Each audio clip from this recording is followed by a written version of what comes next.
Okay, this next thing I want to do here is called repeat a 6-foot lying figure at point C and D vertically.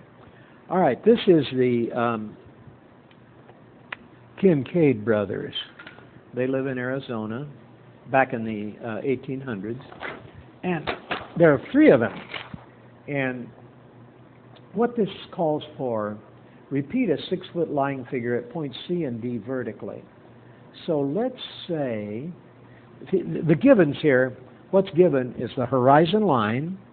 The horizon line is given. The dead guy, the figure that's lying dead here, that's the sheriff. The two other Kincaid brothers are the black sheep of the family, and what they did is their other brother became the sheriff, and they got into a conflict with him, and so they shot him. So here's the dead sheriff laying here with a star on, and here's his hat here. Okay? Died with his boots on. Okay, that's line AB, that's the dead guy. Now, here at point C is one of the shooters, and the backup man is going to be here at D. So let's move, let's see, is this going to work? I'm going to move C down just a little bit lower. I think this will work all right. Okay, so here's what I have. A, B, C, and D. This calls for me to take a 6-foot horizontal figure and draw that 6-foot figures at points C and D vertically. So here's what I'm going to do. I'm going to move the figure forward to C horizontally first by doing this, making line 1 at C. Line 1. Line 2 then is from C through A up to the horizon to get reference point 1, that's line 2. Reference point 1 back through B. This is line 3, and this gives me the figure moved to this point. Line 4 then will be a vertical above C. This will be one of the shooters, a vertical above C. Now he's the same size as line AB. So what I have to do then is measure this line that I've moved forward. Comes to about 5.5 inches here. Take it up vertically like this. Okay, and by the way, this was line 4. Line 5 is this measurement that I'm bringing up here like this.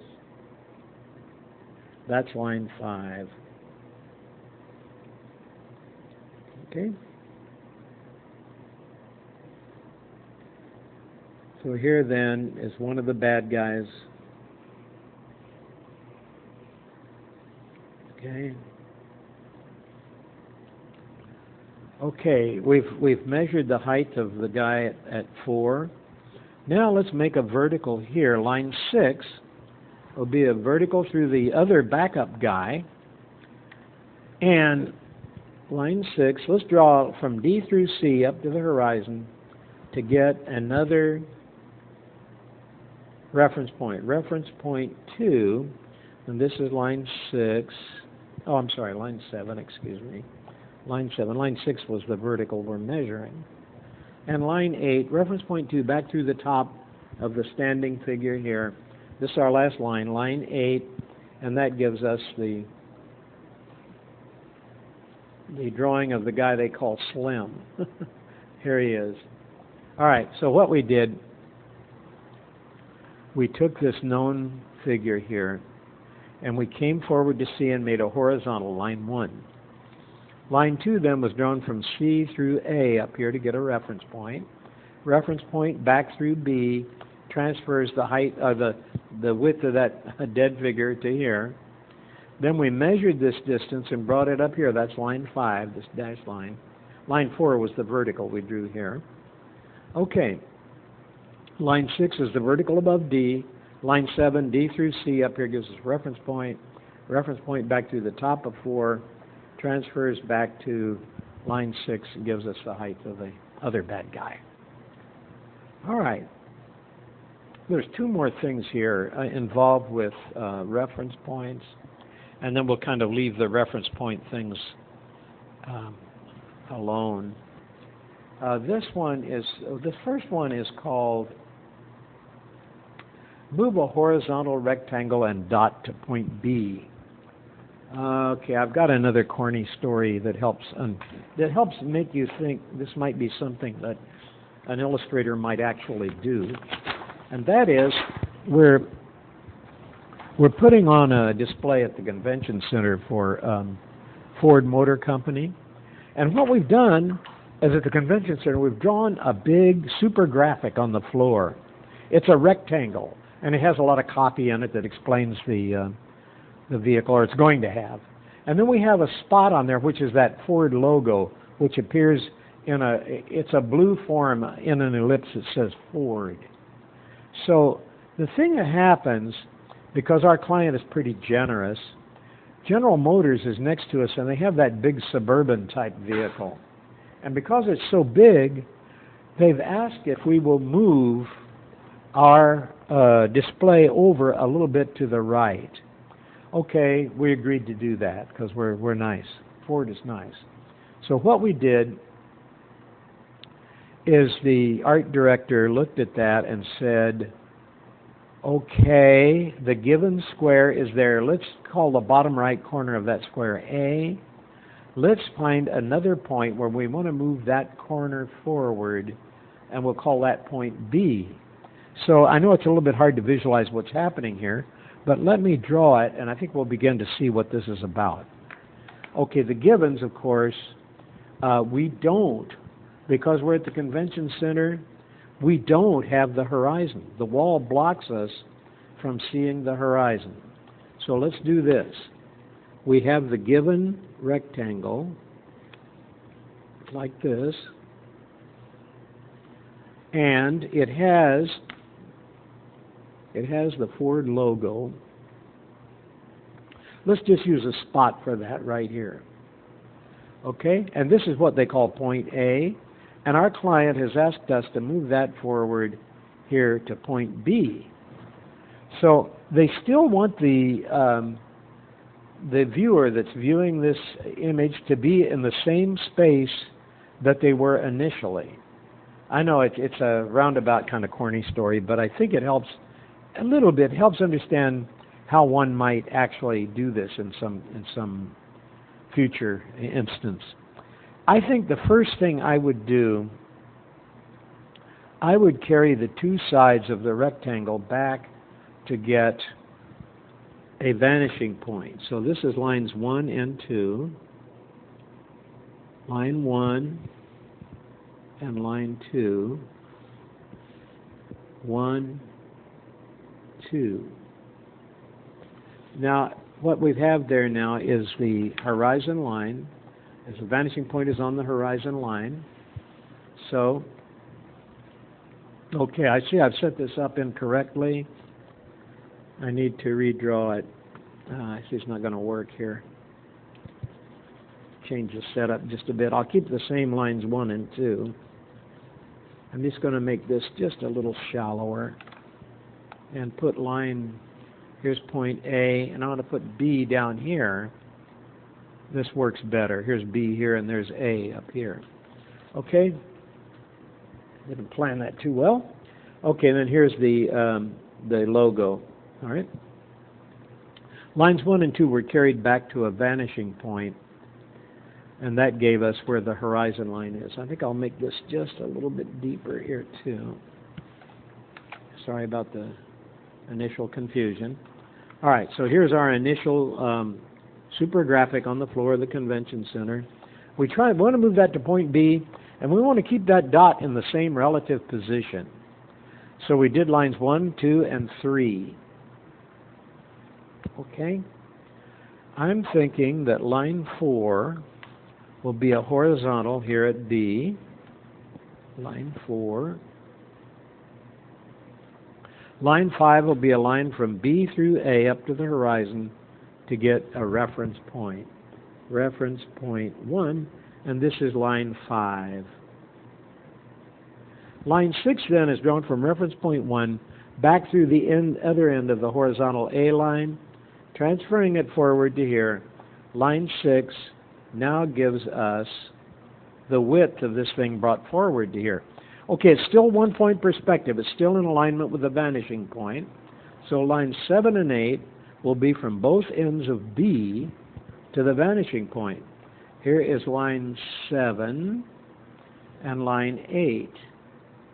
They both go back to the same vanishing point. Now here's the deal. You see what we did? We used a reference point to transfer one parallel line to another, the scale of a line from one parallel line to another. See, we have here two more parallel lines.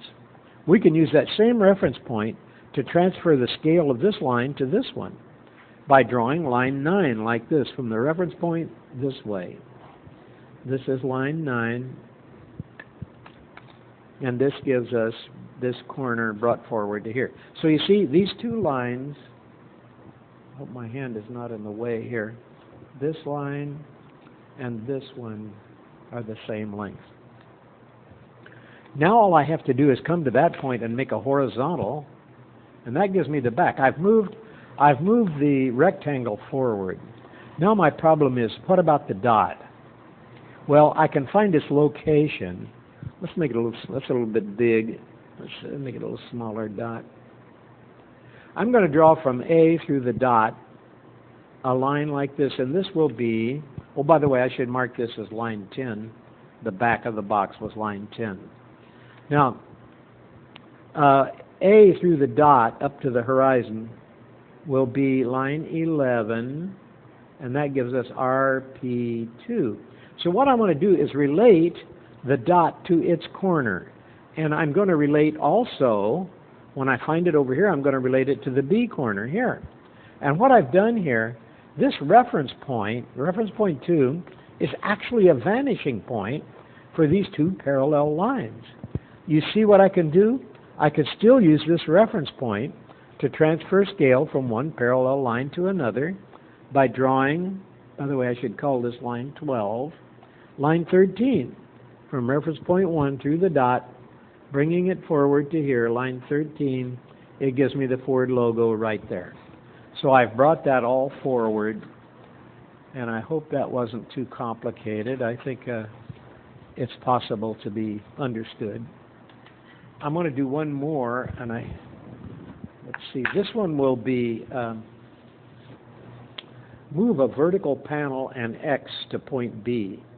All right, the story for this one is actually something that really happened. The buses in LA, the bus stops used to be, if the sidewalk were here like this, the bus stops used to be back away from the sidewalk like this. The place where people would wait for the bus were back away from the sidewalk like that. What's happened is in modern times they've moved those forward till they're right up at the curb like this. So they're closer to the curb, so it's easier, I guess, for you to get up and get on the bus. So what we're going to show here is this left panel moved forward. Hope that sketch was adequately understood. What I'm going to do here then is to draw that left-hand panel, the bus stop. And again, there's a building in the way, so I can't see the horizon. So what I'm going to start with is a given vertical panel. It's a vertical panel, AB.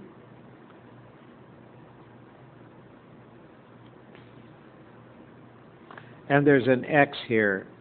What this X represents is the logo of an ad that's on this. Let's say it's for the old ads. They used to run Bugle Boy Jean ads on these bus stops. Let's say that's what it is. And here then is the top and bottom of this vertical panel. And there's the X that we're talking about. Here's point A, and we're going to move this forward here to point B. So all we have is a photograph of this, but we don't have the horizon. So we can blow this up and try to mess around with it. We can trace the panel and see what it looks like. So what I would do then is find the horizon by converging the two sides back. So here's line 1 and line 2, and this gives us a vanishing point, 1 and 2. And here is the vanishing point. Now I know that the horizon will be a level line coming through there. Line 3, line 3. Line 3 is the horizon. Okay, I'm going to come to point B here and make a vertical, which would be the A vertical, move forward to B. This will be line 4. It's a tall vertical here, line 4. Line 5 will be a line from B through A up to the horizon to get a reference point. Line 5, reference point. Reference point back through the top of the A vertical, bringing it forward to the B vertical, like this.